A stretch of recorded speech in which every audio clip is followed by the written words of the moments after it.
Jean-Pierre Foucault. Un nom qui résonne comme une évidence dans l'univers télévisuel et radiophonique français.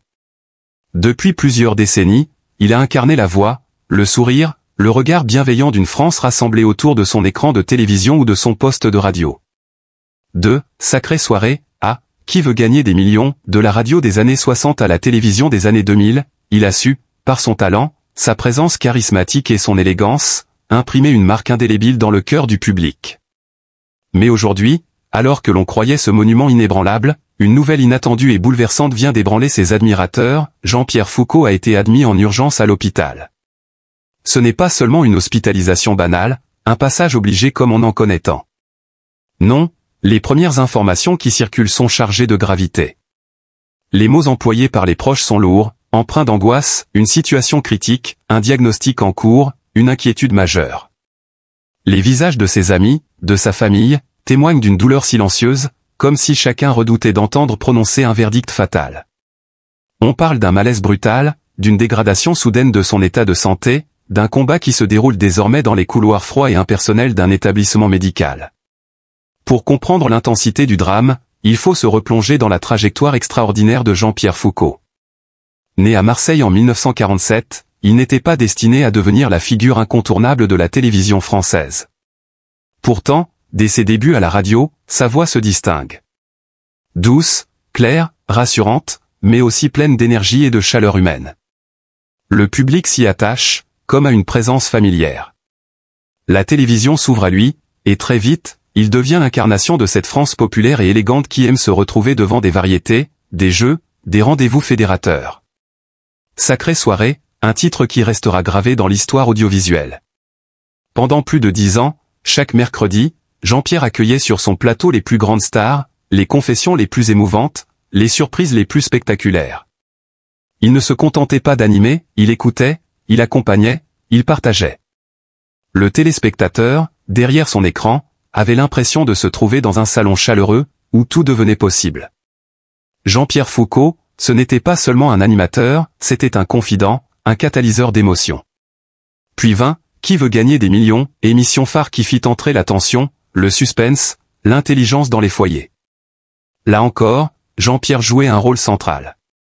Il savait doser l'humour et le sérieux, apaiser les candidats tout en accentuant la dramaturgie du jeu. Sa voix, lorsqu'il prononçait la phrase devenue culte, « C'est votre dernier mot », résonnait comme une incantation, un rituel que des millions de Français attendaient, le souffle coupé. Peu d'animateurs ont su créer une telle complicité avec le public. C'est donc avec d'autant plus de stupeur que l'annonce de son hospitalisation s'est répandue. Les réseaux sociaux se sont enflammés, les chaînes d'information ont relayé la nouvelle avec précaution mais gravité. Dans les foyers, une onde de choc s'est propagée. Comment imaginer que cet homme, qui a toujours semblé si solide, si joyeux, puisse être aujourd'hui en lutte contre un mal invisible? Comment concevoir que cette figure familière, qui nous a tant donné, soit réduite à un patient parmi tant d'autres, entouré de machines et de blouses blanches? La famille de Jean-Pierre a confirmé l'inquiétude, oui, il traverse une épreuve. Oui, son état nous inquiète profondément.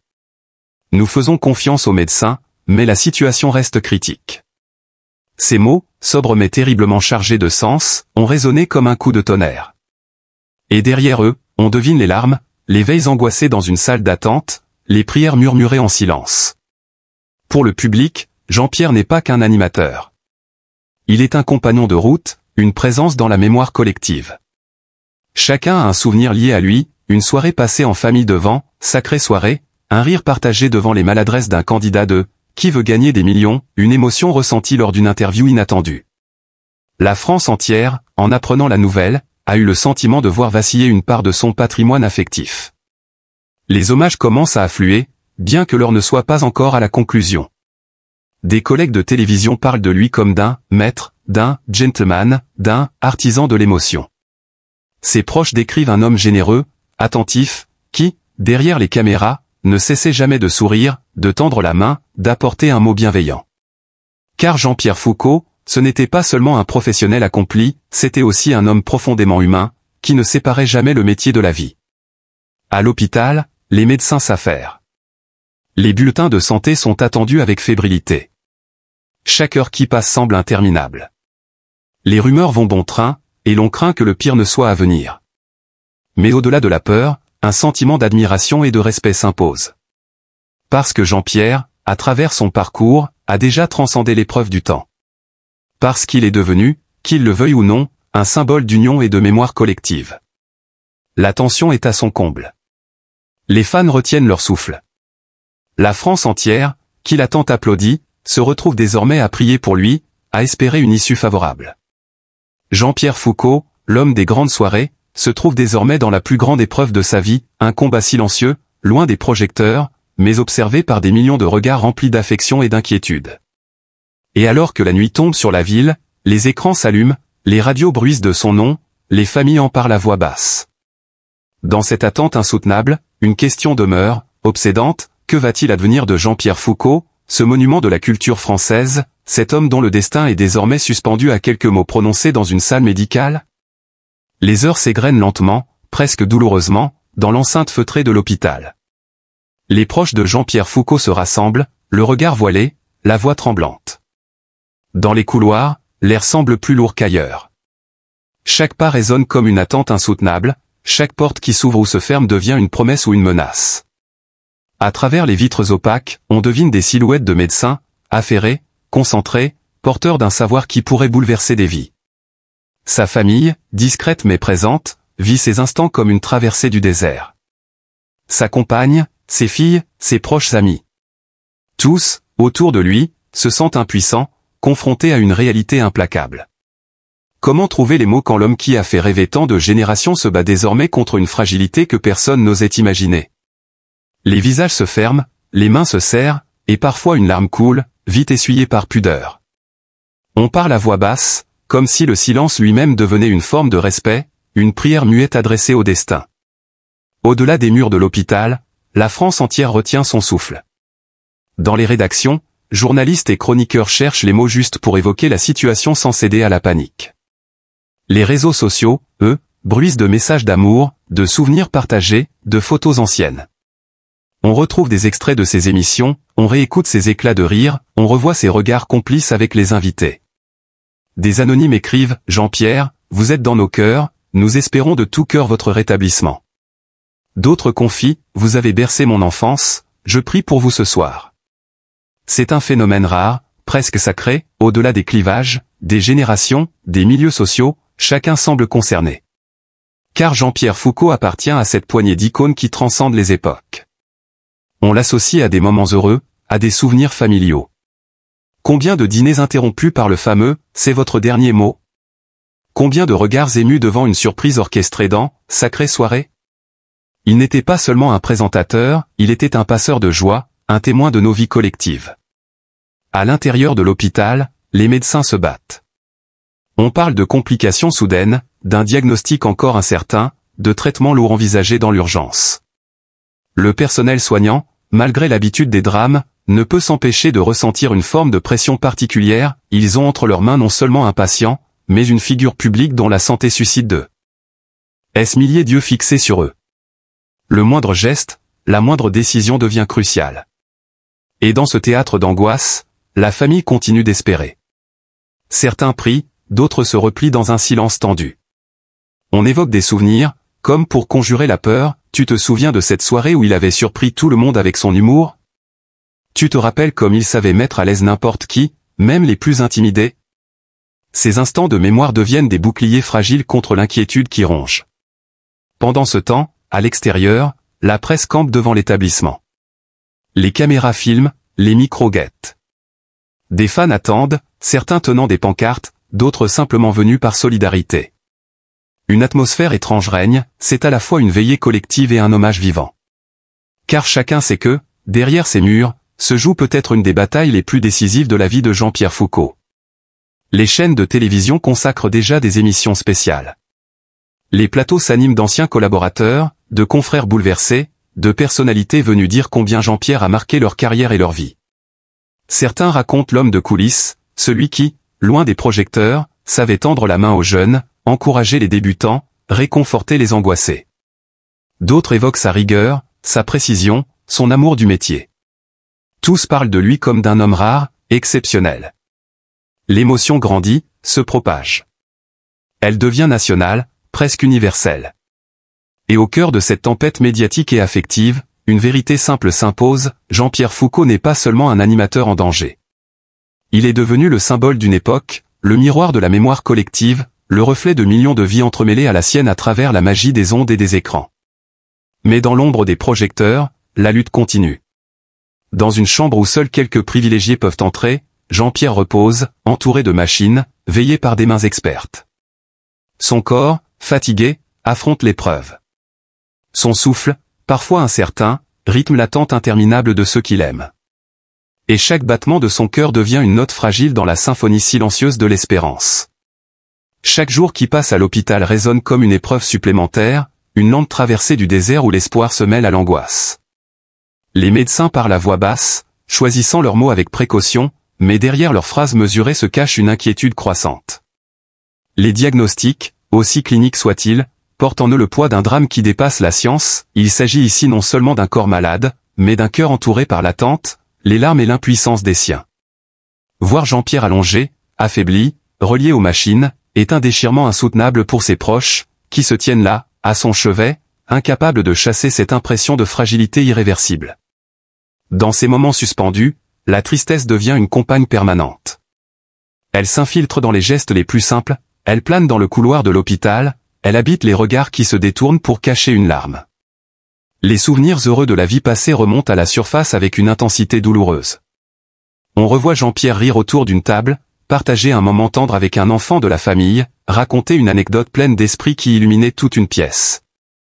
Mais ces images, si vivantes autrefois, se mélangent aujourd'hui à la peur de ne plus jamais les revivre. C'est comme si le passé devenait une forme de consolation amère, une mémoire que l'on serre contre soi avec désespoir, sachant qu'elle risque de se transformer en ultime héritage. La santé défaillante de Jean-Pierre est devenue le centre de toutes les pensées, reléguant au second plan les projets, les habitudes, les certitudes de la vie quotidienne. Les proches se réveillent chaque matin avec une boule au ventre, redoutant l'appel du médecin, redoutant les mots qui confirmeraient l'inéluctable. Les heures semblent interminables, et chaque respiration de Jean-Pierre compte, comme si le temps lui-même avait ralenti pour rappeler la fragilité de l'existence. Les rires se sont tus dans la maison familiale, il ne reste que le murmure des prières, les silences lourds et les regards emplis de questions sans réponse. Le poids du chagrin ne se limite pas à l'angoisse du présent, il s'étend à la conscience de ce que signifierait l'absence. Comment imaginer les fêtes de famille sans la voix réconfortante de Jean-Pierre, sans ses mots d'encouragement, sans son humour discret qui parvenait toujours à alléger les tensions? Comment envisager l'avenir quand le présent est déjà si fragile? Cette douleur anticipée, cette crainte du vide à venir, hante les nuits de ses proches et ronge le cœur de ceux qu'il aime. La tristesse n'est plus seulement liée à la maladie, mais à la perspective d'un manque irrémédiable qui viendrait bouleverser à jamais l'équilibre familial. La fragilité de la santé de Jean-Pierre met aussi en lumière la vulnérabilité de chacun. Ses proches se sentent démunis face à une réalité qui échappe à leur contrôle. On réalise soudain que même les figures les plus solides, celles qui semblaient indestructibles, peuvent vaciller. Cette prise de conscience, brutale et cruelle, ajoute une dimension supplémentaire à la souffrance, c'est une perte de repères, un effondrement silencieux de certitudes qui semblaient immuables. La maladie ne détruit pas seulement le corps, elle fissure les âmes, elle ébranle les fondations invisibles qui reliaient la famille dans une sécurité illusoire. À chaque visite à l'hôpital, l'émotion est à son comble. Le simple geste de tenir la main de Jean-Pierre devient un acte lourd de sens, comme une tentative désespérée de retenir un lien qui s'effrite. Les mots se font rares, que dire face à la souffrance? On se contente de gestes simples, d'un sourire tremblant, d'une caresse sur le front. Pourtant, derrière cette tendresse se cache une angoisse terrible, celle de ne pas savoir si ces gestes seront les derniers. Le chagrin devient un langage à part entière, un langage muet, partagé dans les silences et les regards échangés entre les membres de la famille. Le temps passé à ses côtés semble se dilater, comme si chaque seconde devait être gravée dans la mémoire. Les proches se surprennent à observer les moindres détails, le rythme de sa respiration, la façon dont ses paupières se ferment, l'inflexion de sa voix quand il tente encore de parler. Ces instants, d'une intensité bouleversante, sont aussi empreints d'une tristesse infinie, car ils rappellent la fragilité extrême de l'existence. On voudrait arrêter le temps, figer ces moments pour ne pas avoir à affronter la douleur du lendemain. Mais le temps poursuit inexorablement sa marche, et avec lui grandit la crainte de l'irréparable. Dans ce climat pesant, la maison familiale résonne désormais d'un vide glaçant. Les pièces semblent trop grandes, trop silencieuses. Chaque objet, chaque photo, rappelle la présence de Jean-Pierre et accentue le contraste avec son absence forcée. La tristesse s'invite jusque dans les gestes les plus quotidiens, préparer un repas sans lui, s'asseoir à une table où sa chaise reste vide, répondre au téléphone sans entendre sa voix familière. Ce sont autant de petites blessures qui s'ajoutent à la douleur principale et qui la rendent encore plus insupportable. Pour la famille, cette épreuve est d'autant plus cruelle qu'elle met en lumière l'impuissance humaine face à la maladie. On voudrait en faire plus, trouver une solution, offrir un réconfort réel. Mais tout semble insuffisant, dérisoire. Le chagrin est une mer immense dans laquelle chacun se noie un peu plus chaque jour. Les visages se ferment, les épaules s'affaissent, les yeux brillent de larmes contenues. L'énergie manque, et pourtant, il faut continuer, pour lui, pour ne pas abandonner. C'est ce paradoxe douloureux qui caractérise cette période, tenir bon alors que tout s'effondre à l'intérieur. Les enfants de Jean-Pierre portent en eux une douleur qu'ils n'osent parfois pas exprimer à voix haute. Chacun essaie de montrer du courage, mais derrière les sourires forcés se cachent des cœurs brisés. Les souvenirs de leur enfance, rythmés par la présence rassurante de leur père, reviennent comme des vagues incessantes, sa voix qui les berçait avant de dormir, ses conseils pleins de sagesse, ses encouragements dans les moments de doute. Aujourd'hui, ces images lumineuses contrastent violemment avec la vision d'un père affaibli, allongé, incapable de retrouver cette énergie qui faisait de lui un roc inébranlable. Le chagrin s'inscrit dans chaque geste, dans chaque regard, et l'angoisse de le voir disparaître devient une douleur intime, presque insupportable. La compagne de Jean-Pierre, quant à elle, vit ce drame avec une intensité qui dépasse les mots. Partenaire de vie, confidente, témoin de ses joies et de ses peines, elle se retrouve désormais face à un vide imminent qui menace de la déchirer. Elle se souvient des promesses murmurées à voix basse, des projets construits ensemble, des moments simples mais précieux partagés au fil des années. Chaque souvenir est un poignard, il rappelle ce qui fut merveilleux, mais aussi ce qui risque de ne plus jamais être. Les nuits sont longues, marquées par l'insomnie et les larmes discrètes versées dans l'obscurité. Le lit conjugal semble immense, froid, sans la présence de l'homme qu'elle aime. Elle tente de rester forte, mais à chaque visite à l'hôpital, elle sent ses jambes trembler, comme si l'avenir lui échappait entre les doigts. Les petits-enfants, encore trop jeunes pour comprendre la complexité de la maladie, perçoivent malgré tout l'atmosphère lourde et la tristesse des adultes. Ils posent des questions naïves, parfois douloureuses, sur le grand-père qu'ils ne voient plus sourire comme avant. Leurs yeux cherchent des réponses, mais reçoivent souvent des silences chargés de larmes. Pour eux, Jean-Pierre est ce héros tendre et généreux qui racontait des histoires, qui prenait le temps d'écouter leurs secrets enfantins, qui riait avec eux aux éclats. Voir ce héros diminuer, silencieux, les bouleverse profondément, même s'ils ne parviennent pas encore à exprimer leur chagrin avec des mots. Leur tristesse innocente ajoute une dimension encore plus poignante au drame, car elle rappelle que la perte ne touche pas seulement une génération, mais marque l'ensemble de la famille. Les amis de longue date, eux aussi, se retrouvent désarmés face à cette réalité. Ceux qui l'ont connu dans les coulisses des studios, qui ont partagé des instants de complicité autour d'un café ou d'une émission, viennent parfois le visiter, mais repartent le cœur lourd. Ils reconnaissent à peine l'homme rayonnant qu'ils ont côtoyé durant des décennies. Le voir ainsi affaibli est une blessure profonde, une remise en question brutale de l'image qu'ils avaient gardée de lui. Ils tentent de soutenir la famille, mais chacun sent que les mots ne suffisent plus. Le silence est devenu plus parlant que les paroles, un silence imprégné d'émotion et de regret. Dans les couloirs de l'hôpital, la famille attend souvent, rassemblée, les nouvelles quotidiennes des médecins. Chaque fois que la porte s'ouvre, un souffle d'angoisse traverse le groupe, et les regards s'accrochent au moindre signe, au moindre mot qui pourrait apporter un espoir. Mais l'espoir, lui aussi, semble fragile, vacillant comme une flamme menacée par le vent. Les conversations tournent en rond, entre prières et souvenirs, entre peur et résignation. La tristesse est palpable, presque physique, comme une chape de plomb posée sur leurs épaules.